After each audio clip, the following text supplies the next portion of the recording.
Hey everyone, welcome back to my channel.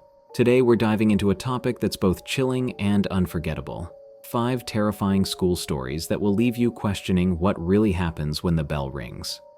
From mysterious events to real-life horror, these stories are sure to give you goosebumps.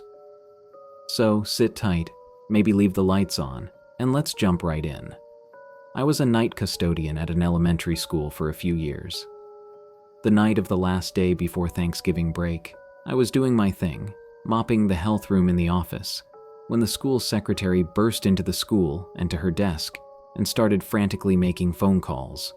I quickly finished mopping and left her to it.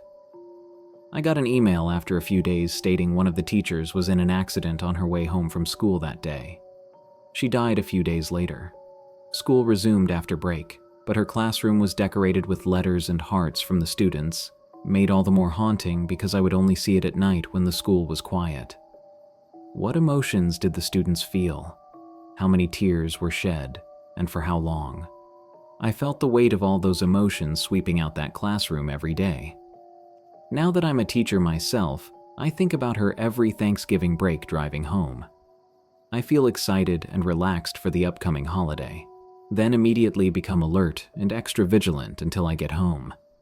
I can't help but think she also felt excited and relaxed going home that night, but she never made it. A kid was murdered on either New Year's Eve or New Year's Day, close to midnight, and his body was discarded outside on a mattress. Outside of one announcement over the PA system when we returned from break, nobody really seemed to care, and things were business as usual after a 10-second moment of silence. It was probably last year or so that I suddenly realized I don't even remember if this kid's murder was ever solved. I don't remember the kid's name, and I only ever saw one news article about it, which has also been lost to time. The only reason I'm positive this person even existed is because my sister remembered the news when it broke too. It's like this kid just vanished off the face of the earth, and something about that makes me sad. My graduating class had 3 students die before graduation, plus a teacher. I will never forget how chilling it was to hear them announce it to the school. The first boy died of dehydration in 7th grade. One girl died in a car accident over winter break, and it gave the students time to come to terms with it. One girl died in a car accident with her little brother in the car. He died a few days later. The school thought it pertinent to announce it before class change, and I don't remember the halls being silent before or after that. It was terrible, but the administration learned from that mistake, because when the teacher passed, they announced her death at the beginning of a class period. She went to work that day and had a seizure on premises and was brought to the hospital via ambulance. Her son was also a teacher at the school. When you say grief mode, I understand what you mean. The grief affects everyone, not just the friends of the lost.